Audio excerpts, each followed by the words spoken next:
Wilder in the 6th round, it appeared that he backed away from you at some point and was trying to hold you. Did you think you hurt him?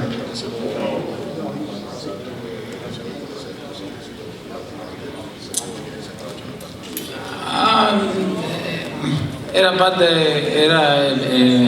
plan que teníamos de trabajar y trabajar y trabajar. Ese era el plan que teníamos. Si estaba lastimado o no, yo seguía trabajando. Todo el mundo lo vio.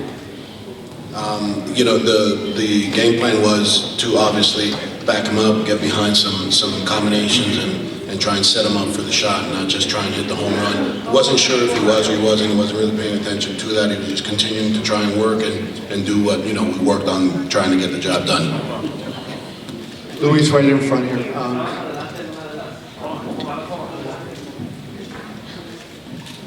Luis, estabas adelante en las carteleras, en las tarjetas. ¿Sí sentías así? ¿Sentías que estabas dominando la pelea? Sí, yo me sentía concentrado y haciendo mi trabajo. Estaba haciendo todo el plan que Germán me estaba diciendo que era el que había que hacer.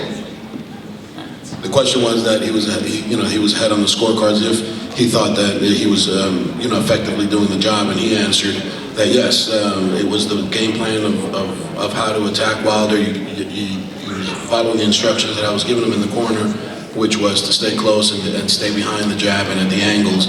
And, it's just like Wilder says, 1 second is all he needs.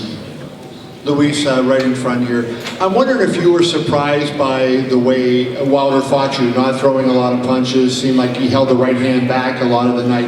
And secondarily, if you can answer, how do you think Tyson Fury would do against him in a rematch now that they've been in together?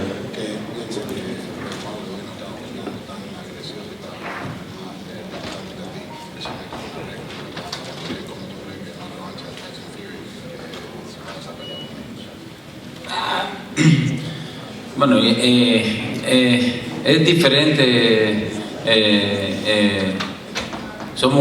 Fury y Ortiz son dos boxeadores diferentes. Pero yo pienso que Wilder no le va a tener ningún respeto a Fury y le va a ganar bien. Him and Fury are two completely different fighters, and he doesn't believe that Wilder will probably respect Fury in a rematch and might, have the same outcome by, knockout victory. Luis, straight in front of you right here. Rick Mohammed, Brawler Sports Media champ. How did you feel the momentum and the tempo and the pace that you set versus the first fight? Did you still feel stronger? You could have went this whole distance, and do you think you would eventually caught Deontay and might have got the stoppage?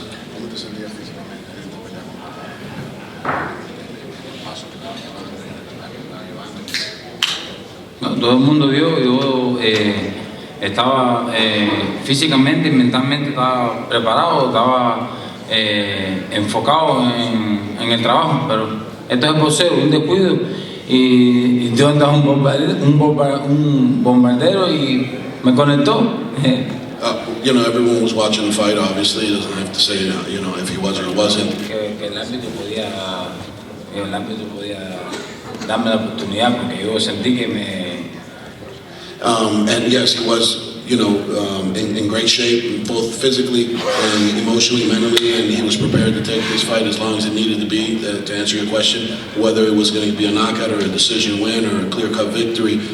His only gripe is obviously he really feels that being a championship fight, it's a grudge match, and these guys, the ref probably could have just let it go on. It was 8 seconds left, 7 seconds left. Let's see what happens. Recover in the corner. It's give him the benefit of the doubt, and it is what it is now. But he's, as you see, he's very upset that didn't happen because he's a fighter. He wants to fight. Straight in front of you guys. Herman, could you ask Luis the right hand that ended the fight? I wonder, did he ever even see the shot? No, fue un mal giro, un mal descuido. Si lo hubiera visto no era. He says no, that he was slipping, the wrong way, kind of just like a check. He was looking to see if he can come back with something, and the right hand snuck right in. He says if he would have seen it, he'd still be fighting. My follow-up question for you guys is, if Luis could just, I know it was a disappointment, obviously, losing for the second time in a world title fight against Deontay. But if Luis could just sum up his disappointment about, because he was winning, it seemed so easily up to that point, it did just have it just disappeared in a split second.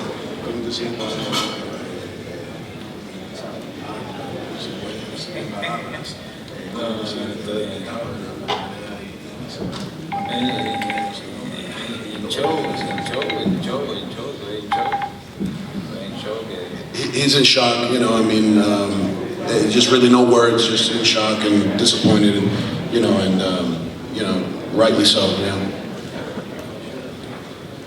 Luis, first of all, congratulations on putting forward such a great effort.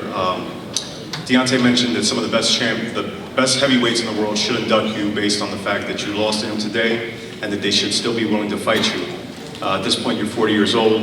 If they're unwilling to fight you, where do you go from here? Do you look to continue to fight or possibly retire?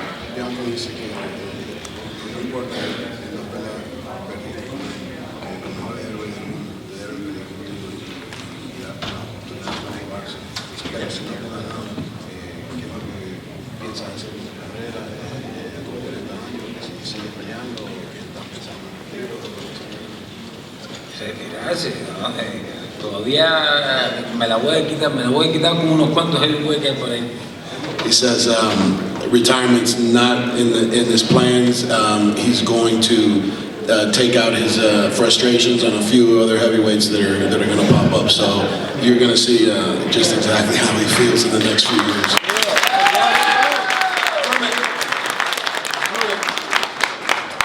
Question for you as a trainer. We talked about it yesterday. Patience was going to be the key. Less was going to be more. Did you like the way Louis was executing up into that last right hand? Yes. You know, we really focused, now we can speak freely, you know, obviously. We really focused on, you know, closing the gap and staying at a mid to short range and just getting past the jab and really pivoting out on the angle. And we knew that Wilder and his team, great team, were going to try and close the door from Lewis's, you know, pivoting foot. So we started going the other way and then come back to that side. And it was working very well. It kept him a little off guard. And obviously the jab is paramount with any southpaw. You know, if they don't jab, it's because they don't want to win. It's that simple. The southpaw should always be jabbing. And it worked very well. I was very happy in between rounds with him, just calming him down. He was very excited to get, you know, the show on the road, as they say. And you know, it's just unfortunate. It's just one little pivot on the ropes, and that's, you know, the space you can't give him because you can't go nowhere. You're just on the ropes. So, you know, overall, I'm very proud of what we've done, what we accomplished. It was a hard 12 weeks. You know, it's not easy, you know, regardless if you're 20 or if you're 30, if you're 40, 12 weeks in a camp is definitely, you know, a sacrifice, and it's very difficult.